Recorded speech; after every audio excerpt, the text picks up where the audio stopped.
Hello à toutes et à tous, on vous propose aujourd'hui une nouvelle rencontre pour In and Out et c'est Abby Divine et en show ça donne ça.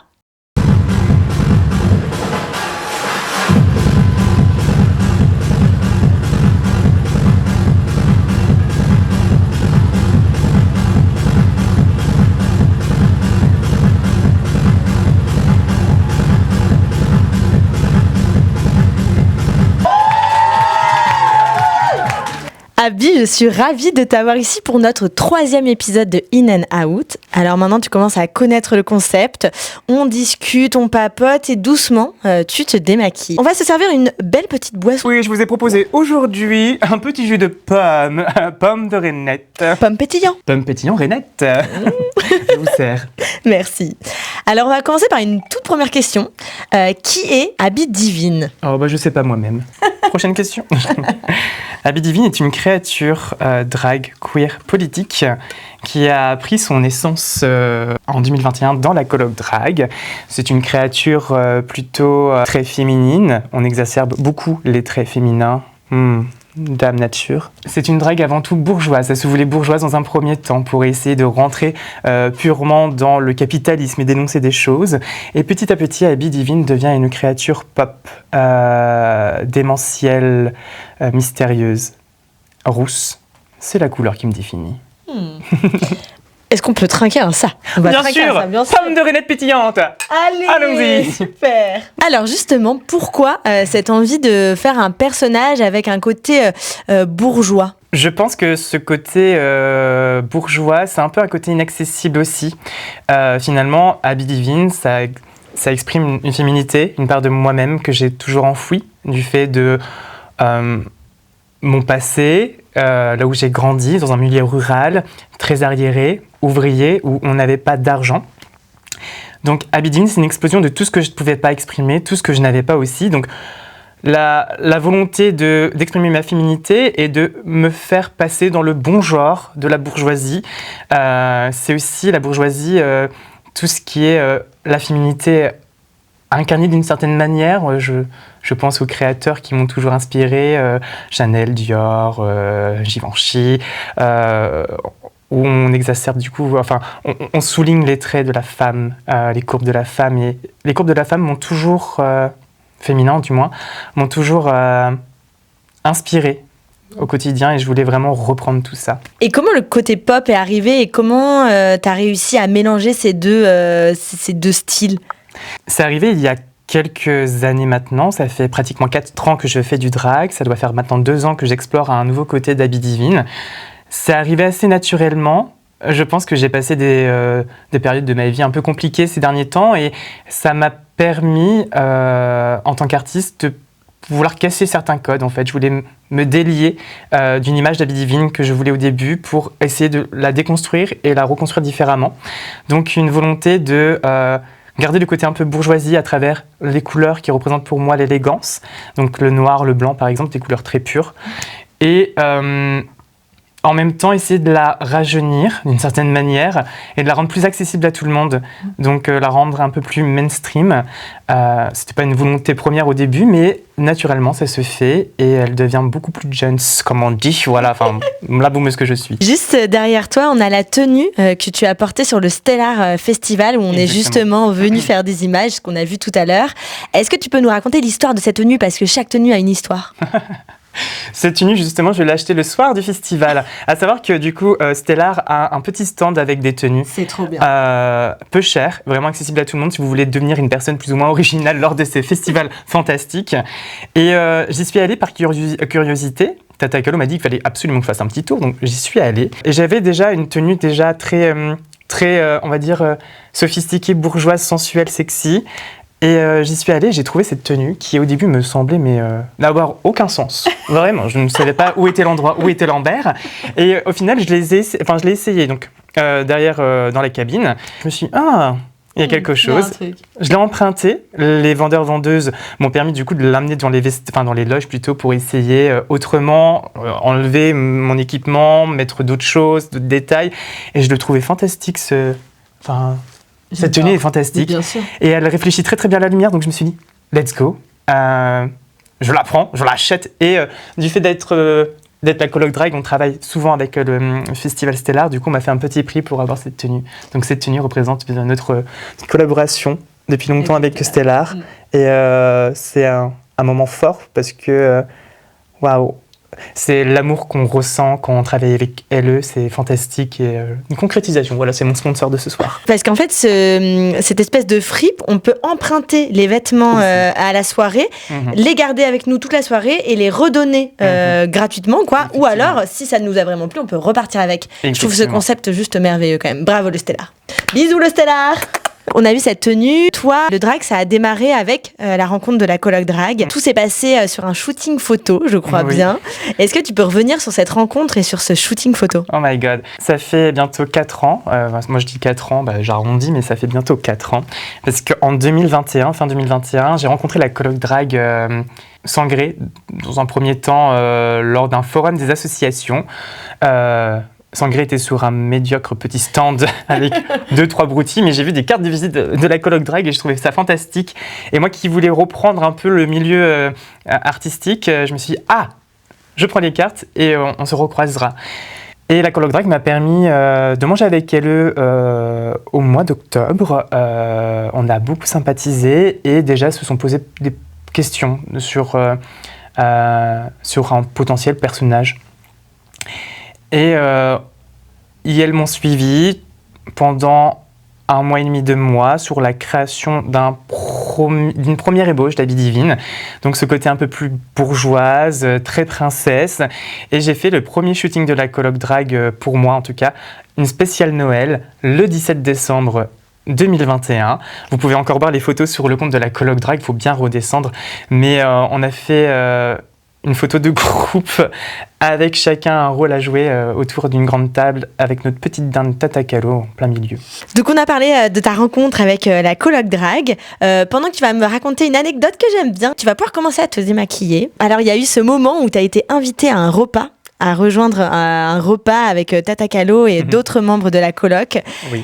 Et là tu m'as dit, je me suis dit, il faut que je trouve la meilleure tenue possible pour être ici à ce moment-là. Quelle tenue t'as choisie et c'était quoi ce repas exactement ? Alors, je vais enlever les encombrants. Oui. Voilà. Alors, ce repas, du coup, c'est le fameux repas du mois d'octobre 2021 où j'ai rencontré pour la deuxième fois plutôt, la coloc drag dans un cadre un peu plus intimiste. La coloc avait proposé à différentes associations queer LGBTQIA+, à se réunir autour d'un petit repas plutôt chouette. Et je me souviens, j'étais en stage de fin d'études, je reçois un petit message, genre Tata Calo, un vocal digne de Tata Calo, genre « Coucou babes, alors ce soir je te propose un petit repas ». J'étais très hype, j'étais très heureuse. Tu te sentais privilégiée, tu m'as dit. Tellement, parce que justement à ce moment-là, elle faisait un petit concours et la personne qui gagnait le petit concours avait donc des petits goodies et un repas avec la coloc drag. Moi, j'ai pas gagné, mais j'avais le repas. Ouh, donc je me suis sentie privilégiée et je me suis dit waouh, là, je peux pas y aller comme ça. En fait, il faut que je rentre à la maison, il faut que je me trouve une tenue. Et du coup, j'ai emprunté une tenue d'un ami, full pied de poule, très bourgeois finalement, avec un pantalon un peu baggy, mais un peu chino. Enfin bref, j'aimais beaucoup la tenue, c'était vraiment très Habit Divine finalement. Habit Divine qui est aussi un peu moi en out. Ouais, ton alter ego finalement. Exactement. Et j'ai passé un excellent repas avec plein d'associations et c'était le début de mon éducation populaire à moi. Toi, finalement, le drag, c'est venu à toi, mais ce que tu disais, c'est que faire du drag, c'est pas uniquement faire du drag, c'est aussi en apprendre davantage sur la communauté. Exactement. Il faut savoir que avant le drag, alors c'est pas très joli pour ça, celles et ceux qui n'aiment pas ça, mais je vais enlever encore ma lentille. Voilà. Je descends d'un milieu rural, très arriéré, et pour me montrer que j'étais capable, j'ai fait des études de droit. Donc un milieu où la queerness n'a pas sa place entre guillemets. Et donc moi j'étais un espèce d'homosexuel basic, je me vois comme basic, où je me sentais pas vraiment dans la communauté LGBTQIA+, parce que j'avais ma petite situation, mon copain, mes études. Donc je me souciais pas trop de ma communauté, parce que je faisais mon petit bisbis à moi tout seul. Et puis finalement, de nouveau dans une espèce de tradition qu'on t'avait inculquée. Oui, parce que j'étais avec un compagnon, j'avais des études, finalement j'avais une lignée classico-classique, à la fin de mes études, un travail potentiellement, un appartement, je partage enfin ma vie avec la personne avec qui je le partageais, et tutti quanti. Et au final, la coloc drague est arrivée et a bousculé tout ça, parce que le drag, au début, je voulais me lancer dans le drag dans un but purement égoïste, artistique, reprendre un peu les bases que j'avais du théâtre et aller sur scène et me déhancher et me donner à fond et découvrir le burlesque et tutti quanti. Et au final, avec cet engagement, j'ai appris plus que simplement le côté artistique. Il y avait plein d'enjeux derrière de ma communauté. Et depuis que je fais du drag, du coup, j'ai appréhendé tous les sujets qui sont liés de près et de loin, du coup, à la queerness. Et depuis que je fais du drag, de ce fait, je me sens partie intégrante d'une communauté, quelque chose qui me dépasse. Et je sens que j'ai enfin quelque chose à apporter en ce monde. Et je sais que le point de vue que j'avais auparavant était complètement biaisé. Et je suis heureux aujourd'hui d'avoir pu ouvrir les yeux grâce au drag et ma famille drag, car elle m'a éduqué sur tous ces sujets-là. Alors j'aime bien dire, mais avant en fait j'étais une simple personne peu éduquée, parfois problématique. Et grâce à ma famille drag qui a su du coup me donner une chance, me pardonner pour certaines choses que j'ai pu faire, et ben je suis devenue une meilleure version de moi-même. Et aujourd'hui, j'essaye de lutter pour ma communauté. Je représente ma communauté. Je fais du drag pour moi, mais aussi avant tout pour les autres. Donc c'est devenu quelque chose qui était au début égoïste et maintenant de plus tourné vers l'autre.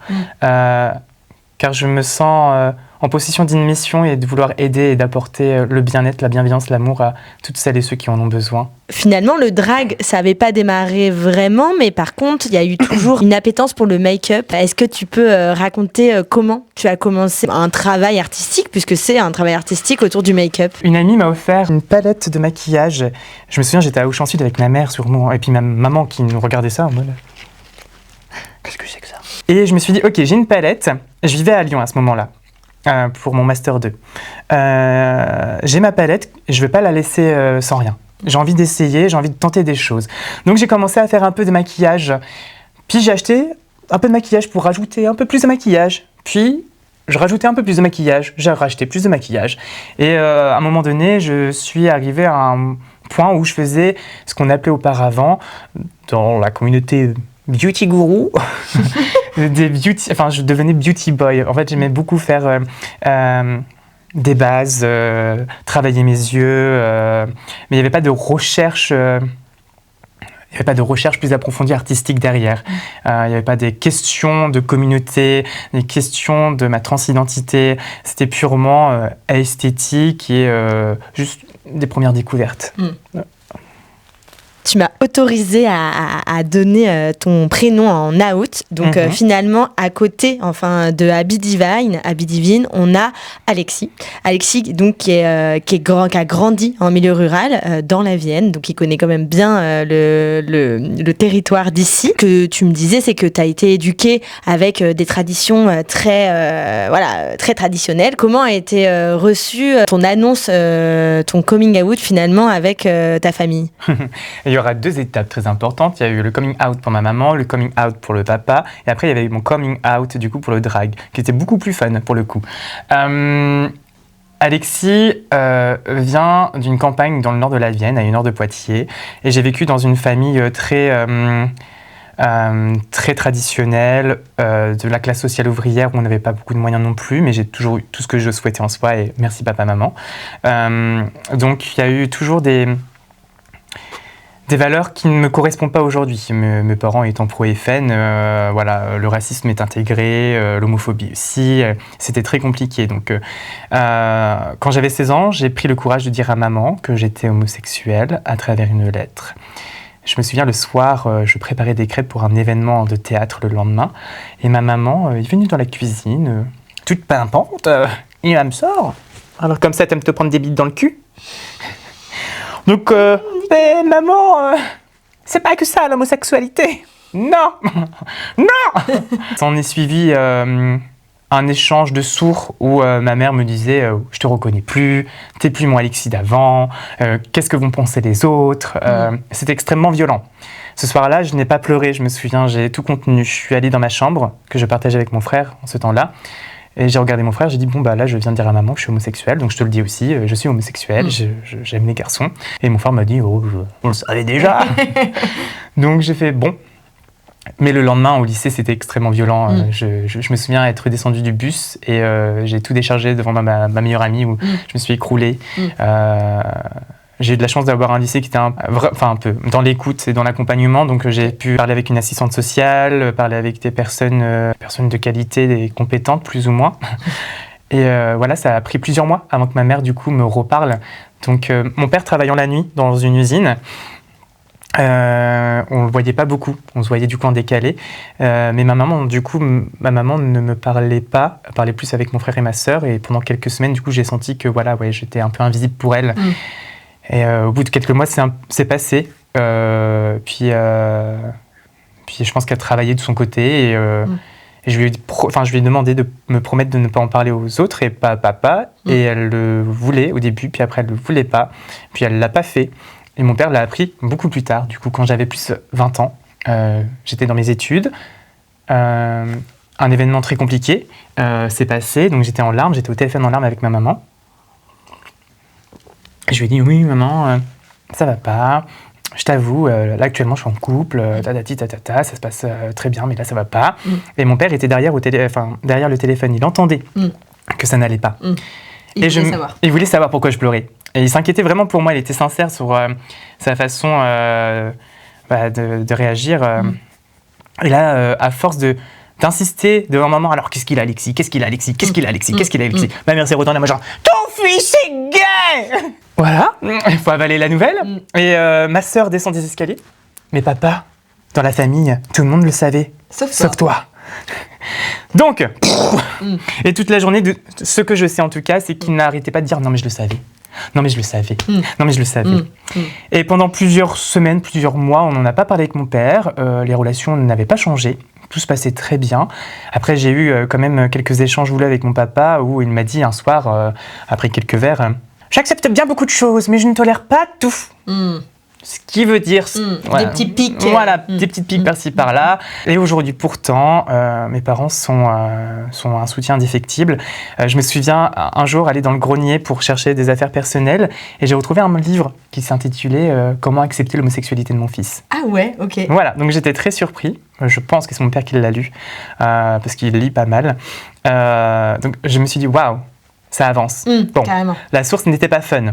C'est un pasteur qui l'avait écrit. Ah mince. Mais je me dis, au moins, sur le sujet, il s'interroge et ça avance. Il cherche à s'éduquer. Et ça, c'est fantastique venant d'une personne qui ne se remet pas autant en question que ça. Qui n'a pas n'a pas de fort recul sur d'autres sujets. Là, il voulait vraiment savoir pourquoi et il voulait peut-être apprendre à m'accompagner.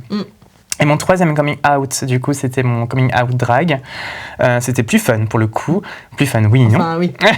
La situation, pas vraiment, mais ça a été plutôt bien reçu, quoi. C'était très bien reçu. Ma sœur était dans un centre, du coup, pour un suivi particulier. On avait appris le décès d'un de mes membres de ma famille très proche. Il fallait l'annoncer à ma sœur.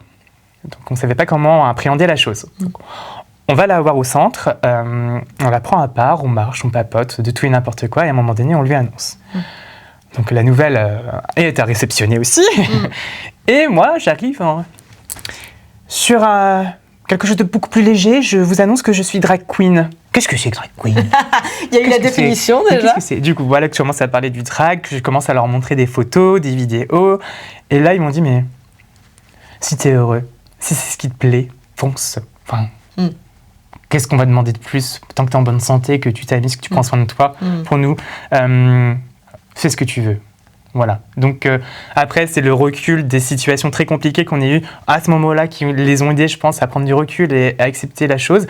Mais aujourd'hui, mes parents, c'est un soutien indéfectible d'Habit Divine. Et ils viennent. Ils viennent aux événements drag, à plusieurs événements drag, à des cabarets, à des grands shows drag, au local en l'occurrence. Et ouais, c'est des soutiens importants. Même si aujourd'hui, on a encore des sujets sur lesquels on ne s'entend pas du tout, on ne s'entendra jamais dessus, ça reste quand même mes parents que j'aime énormément. J'ai toujours voulu grandir de manière contradictoire à mes parents. Je voulais faire des études parce que je savais que c'est ce qui pouvait m'émanciper de mes parents.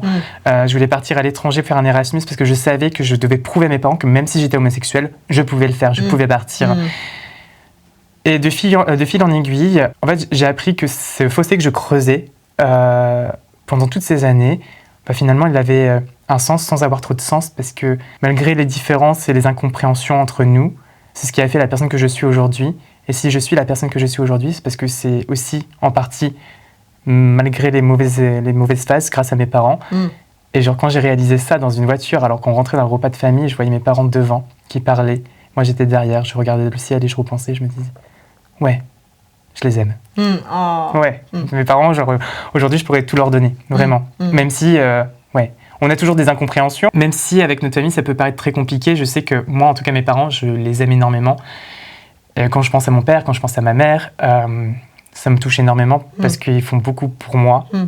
Que ce soit pour le drag, pour ma vie, pour mes projets professionnels, ils sont toujours là à me soutenir. Et il y a même cette histoire, quand même, cette anecdote de ta mère qui t'a invité à l'anniversaire de ta tante, de ta grande-tante, en drag, quoi, qui a invité en tout cas Abby Divine à venir fêter la grande-tante. Oui, Tata Marlène, pour ses 70 ans, voulait avoir Abby Divine à son anniversaire. Donc, que fut ma joie quand j'ai reçu cette invitation et je suis arrivée comme une star. Et tout le monde n'était pas au courant que je faisais du drag, donc je suis arrivée. Abby est arrivée plutôt. Je suis arrivée parce que c'est moi Abby. Et telle une star, une soirée drag, tout le monde prenait des photos avec moi, tout le monde voulait un moment avec moi. C'était rempli d'amour, de bienveillance, un peu déroutant pour moi aussi, parce que quand on m'appelle Alexis, alors que je suis en Abby Divine, calmez-vous, j'ai pas mis 4 heures pour rien. Et il y avait aussi ce moment un peu déconnecté qui m'a fait bizarre, mais en même temps beaucoup de bien. On a fait une grande photo cousinade avec tous les cousins cousines, et j'étais là. Abby Divine était là. Ouais, c'est une acceptation globale quoi, de toute la famille. Maintenant, Abby Divine, c'est moi, ça reste moi, et c'est ça fait partie intégrante de ma famille. Toi, finalement, ton implication dans la communauté LGBTQIA+, ça a été le drag. Et aujourd'hui, tu le disais tout à l'heure, il y a vraiment un sens à tout ça. Il y a vraiment, tu te sens utile. Tu me l'as dit tout à l'heure. Sous quelle forme tu ressens ça et comment aujourd'hui tu milites pour ta communauté? Comme je te disais tout à l'heure, au début, je pensais faire du drag parce que je voulais reprendre un peu dans le monde artistique. Au début, je faisais du théâtre plus jeune, donc je voulais reprendre un peu le théâtre, mais je savais que le théâtre ne répondait pas à toutes mes exigences, à toutes mes envies. Donc, le drag pouvait m'apporter un peu tout ce que je n'avais pas dans le théâtre. Et du coup, je l'ai fait au début égoïstement. J'étais tellement bien accompagnée sur toutes les questions LGBTQIA+, plein de sujets différents sur lesquels j'étais ignorant. Et mon drag a pris une ampleur politique. Le drag est politique. Complètement. Est politique. Et quand tu fais du drag, même si tu veux pas que ça soit politique, tu resteras politique. Et au final, je me suis vu prendre beaucoup plus de plaisir à transmettre, parler avec le public, éduquer populairement du coup les personnes autour de moi, qu'aujourd'hui, si on me demande ce que je préfère dans le drag, c'est avant tout de transmettre, de parler, d'éduquer, de proposer des alternatives dans les réflexions. Je trouve qu'il y a beaucoup plus de sens en ça que le show en lui-même, même si j'aime énormément performer. Mais c'est vrai que l'éducation, la politique dans le drag me concerne beaucoup. Et je me sens utile parce que je sais que derrière, il y a toute une histoire, toute une communauté qui a besoin de nous. Nous, les drags, on était sur les premiers rangs de notre combat pour revendiquer nos droits. Je l'ai appris, j'ai pris conscience de ça, du fait de commencer le drag et d'être accompagné par mes ZELF. Avant, j'étais un simple homosexuel, comme j'aime le dire, cis, gay, qui avait son petit univers. Et je sentais qu'il manquait un sens à ma vie. Et je savais qu'à la fin de mes études, je rentrais dans une certaine déprime, car je me disais, ouais, je vais sortir de mes études, mais j'ai aucune passion. Ça veut dire que mon travail va être le centre de ma vie. J'aurais que ça. Et le drag est venu à moi, à ce moment-là. Et j'ai compris qu'en fait, le drag, c'était beaucoup plus que moi. C'était beaucoup plus que la coloc drag. C'est genre toute une communauté qui nous dépasse. Et aujourd'hui, j'ai trouvé un sens. Et je tends toujours à devenir la meilleure version de moi-même. Et je pense qu'aujourd'hui, j'ai atteint une certaine version de moi-même dont je suis très fière. Alors, il y a toujours des choses qui sont perfectibles, mais je suis enfin empris d'un objectif de vie. Et mon objectif, c'est d'étendre la bienveillance, l'amour, et de faire en sorte que ma communauté soit représentée et visibilisée. Comment justement on transmet, comment on éduque, comment on sensibilise le public à ces questions-là ? Il y a plusieurs formes de militantisme. On peut toutefois, dans un premier temps, on peut aller manifester. On peut aller soutenir la Palestine. On peut performer. Moi, je sais que je performe beaucoup. On peut performer politiquement. Donc, on peut faire des performances éminemment politiques, avec des chansons politiques, une mise en scène politique, ou déjà en sortant drag en extérieur, c'est politique, car du coup, on exacerbe des préjugés, des idées préconçues de la féminité. Déjà, je suis un garçon... Enfin, on me considère comme un garçon visuellement qui se grime en une personne très féminine. Donc déjà, en là, c'est politique. Donc, manifester, performer, se montrer et aussi discuter, échanger. J'organise le Cidraction avec Pandé et je trouve que ce Cidraction, on fait la maraude, c'est une manifestation, c'est un engagement politique. On se met dans une telle vulnérabilité devant des gens que oui, on est là, on nous visibilise et on lutte contre le VIH, on est là pour récolter des fonds pour quelque chose qui nous tient à cœur, pour un fléau qui nous a toujours été attribué, qu'on essaye de lutter, qu'on essaye du coup de toujours souligner, parce que les dangers sont toujours d'actualité. Dépistez-vous, faites attention à vous, protégez-vous et parlez-en autour de vous. Donc oui, il y a plein de façons de militer, mais ma préférée, c'est d'échanger avec le public, de performer. Alors, échanger avec le public, performer. Voilà. Graduation. Justement, c'est hyper intéressant de parler du Cidraction. Est-ce que tu peux nous dire comment ça a commencé et à quoi ça ressemble exactement votre maraude dans les rues de Poitiers finalement ? Sacrée randonnée. On a mal aux pieds. Ça fait mal aux pieds. Mais les gens sont généreux, je ne m'attendais pas à ça. Est-ce que vous marchez en drague ? Exactement. Donc, première chose, définir ce que c'est. Donc, le Cidraction, c'est une manifestation sur un week-end permettant à différentes villes, différentes dragues, du coup, d'organiser des événements caritatifs pour le Cidraction. Ça peut prendre la forme d'une maraude. Généralement, c'est ce qu'on fait, une maraude. C'est classiquement une maraude. Ou ça prend la forme aussi d'événements comme des bingos et autres. Alors, je me souviens, c'était une année où j'étais pas bien du tout. Et j'ai une drague bordelaise qui m'a dit « Allez, viens à Bordeaux, j'organise le Cidraction, je te montre, tu prends plaisir. En plus, ça va te changer en fait de Poitiers, tu vas profiter. » Donc, j'y suis allée. Merci Django. Donc, je suis allée à Bordeaux et j'ai fait le Cidraction de Bordeaux. Et c'était vraiment fun. Déjà, c'est une belle cause. Et il y a la réunification, on va dire, de toutes les maisons drag, tous les collectifs drag de la ville. Et il y a un moment de cohésion et de partage intense autour de cette cause-là. Et je me suis dit, il faut absolument qu'on mette ça en place sur Poitiers. Parce que ça n'existait pas. Parce que ça n'existait pas. Et Poitiers, déjà, en termes de drag, on commençait à avoir des nouveaux artistes très intéressants sur la scène. Et je me suis dit, il faut qu'on crée quelque chose sur Poitiers. Et j'en ai parlé avec les Bebs de Poitiers. Et avec Pandé, on s'est dit, allez, on se lance. Donc on a pris contact avec Mini Majesté, qui est l'une des co-fondatrices du Cidraction au niveau français. Et on s'est lancé en 2024 sur cette aventure. C'est la deuxième édition. Ouais, c'est la deuxième édition cette année de Cidraction. Et on arrive à récolter pas mal de fonds. Donc c'est beaucoup d'énergie dépensée parce que vraiment il faut organiser, il faut rassembler tous les collectifs artistiques. Il faut s'organiser pour assurer une sécurité. Il faut être rigoureuse.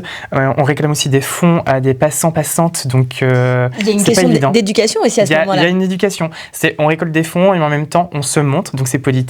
On éduque et on informe beaucoup sur le VIH, dépistage, protection, etc.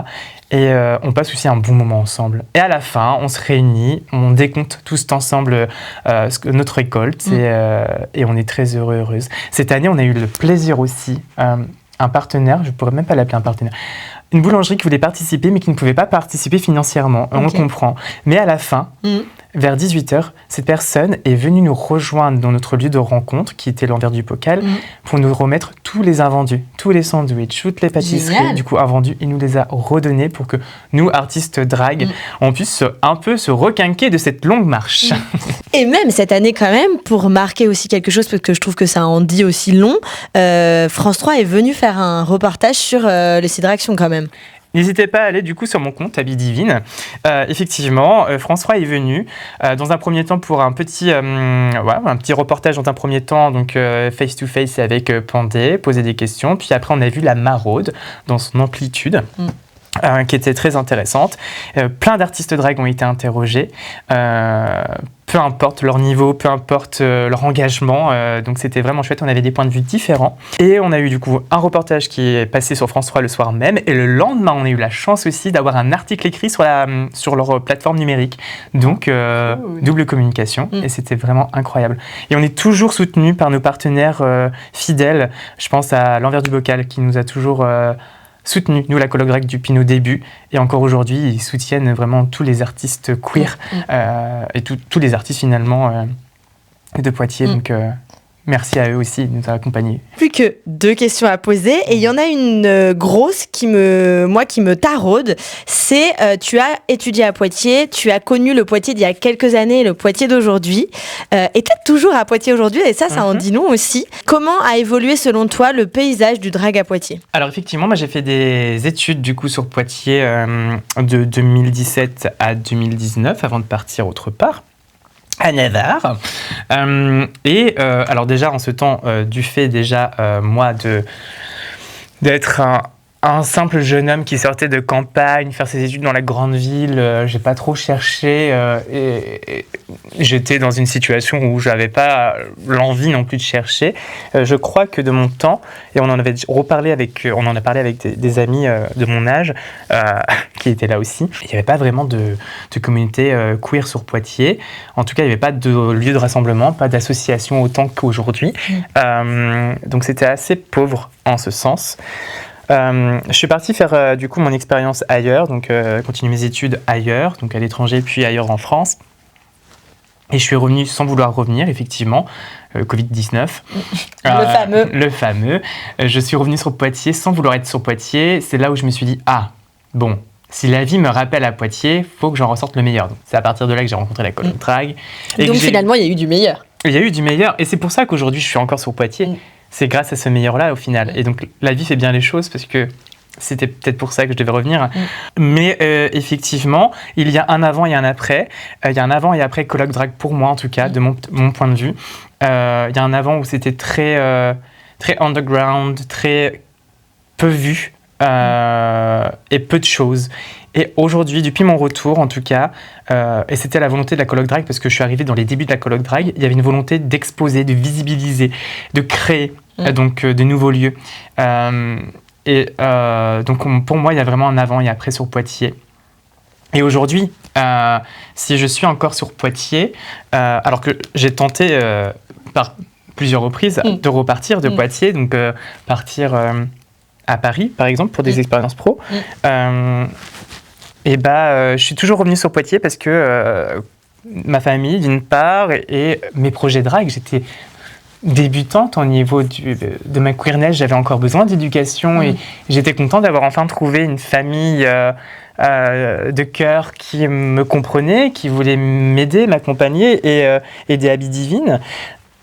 Et du coup, je suis revenue et voyez-vous, je vous vois bien sûr, toujours là, 4 ans plus tard finalement. Et alors, je le cache pas, cette année, du coup, je vais partir de Poitiers. En tout cas, c'est dans les tuyaux et ça a l'air d'être positif. Mais Toulouse, get ready. Et quartier libre Toulouse, donc en fait, jamais bien loin. On ne perd pas le nord. Est-ce que toi, tu vis du drag ou est-ce que le drag est un à côté ? Le drag était une passion. C'est assez impressionnant, mais le drag était avant tout une passion. Je voulais le faire pour m'amuser. Bon, ça a pris plus d'ampleur parce que l'aspect politique. Et du fil en aiguille, Habit Divine, du coup, a pris en compétences, a pris en qualité, en même temps que les babes de la Colloque Drag, et grâce à elle, parce que du coup, on se partageait nos expériences, nos compétences. Je me suis vu un jour construire finalement mon entreprise d'artiste. et de faire de plus en plus de shows. Donc aujourd'hui, être drag pour moi, c'est ma passion. J'essaye de la garder comme telle et en même temps ma deuxième activité, car dans la vie de tous les jours, je fais un métier qui me tient énormément à cœur aujourd'hui, que je vais potentiellement quitter pour d'autres expériences, mais en tout cas, je suis juriste en droit immobilier. Okay. Sur un sujet qui me tient beaucoup, qui est la lutte contre l'habitat indigne. Donc, je travaille un peu partout dans le département et avec plusieurs partenaires et j'accompagne au mieux les personnes dans des situations assez calamiteuses, précaires, méga précaires ou pas précaires, mais en tout cas avec des questions d'indécence et d'insalubrité. Et donc, j'interviens et je me sens extrêmement utile, que ça soit dans la vie de tous les jours, dans mon métier et extrêmement utile dans mon engagement artistique. Donc, il y a une bonne symbiose actuellement qui s'est opérée. Mais ouais, le drag pour moi, aujourd'hui, n'est qu'une activité secondaire que j'aimerais laisser prendre plus de place, mais on ne va pas se mentir, c'est très compliqué de nos jours d'être drag professionnel à plein temps, d'en vivre à plein temps. Je le vois avec mes adelphes autour de moi. C'est d'être privilégié, ce que je vais dire, mais du coup, j'ai un certain confort de vie qui, aujourd'hui, égoïstement, j'aimerais le préserver. Et ce confort de vie me permet aussi de faire évoluer Abby Divine d'une certaine manière. Et Abby Divine, si elle est là aujourd'hui, c'est parce que, du coup, j'ai fait ces études qui m'ont permis d'avoir ces opportunités professionnelles. Et aujourd'hui, j'arrive à trouver un équilibre entre les deux, ce qui me permet de me sentir épanouie sur tous les plans. Donc, le drag, oui, une passion et une deuxième profession, mais pas à plein temps. Peut-être un jour, Drag Race France, call me. Et la dernière question, tu as grandi en milieu rural. Comment, selon toi, on pourrait faire changer les mentalités et faire accepter le drag en milieu rural ? Alors effectivement, moi je suis issu d'une petite bourgade dans le nord de la Vienne, à côté de l'Encloître, donc à quelques minutes de Châtellerault, donc qui était la ville la plus grande, non loin de mon patelin. C'était, on s'en doute, hein, c'est un petit village où tout le monde se connaît, donc on ne veut pas trop d'histoire. Tout se sait très rapidement. J'ai vécu de très bonnes années, hein, voilà, parce que c'est aussi très convivial, très bienveillant. Mes parents, ma mère travaillant aussi à la commune, donc on sait que je suis le petit-fils de un tel. Donc il y a une certaine sécurité, je me sens bien là-bas, mais on est sur quelque chose de très petit, avec des idées très, très préconçues, avec une certaine notion d'une normalité qui n'a pas lieu d'être, très ancrée. Pour ma part, quand je suis allée au collège, j'ai vécu énormément de discrimination, énormément de violence, parce que effectivement, tout le monde se connaît. On descend tous de familles plus ou moins ouvrières ou agricultrices. Et comment on pourrait aider du coup sur ce plan-là au niveau de la queerness ? On pourrait mettre plein de choses en place, mais l'essentiel, c'est de nous visibiliser. Je sais qu'aujourd'hui, je ne me cache aucunement, je n'ai jamais caché mon homosexualité en soi. Je dis homosexualité parce que dans les yeux de tout le monde, on me voit encore comme un homme, parce que les gens ont du mal à assimiler ma transidentité non-binaire. Donc pour faciliter les choses, je dis que voilà, je me qualifie comme homosexuel. Je ne cache pas du coup mes particularités, parce que je trouve ça important de toujours visibiliser les combats,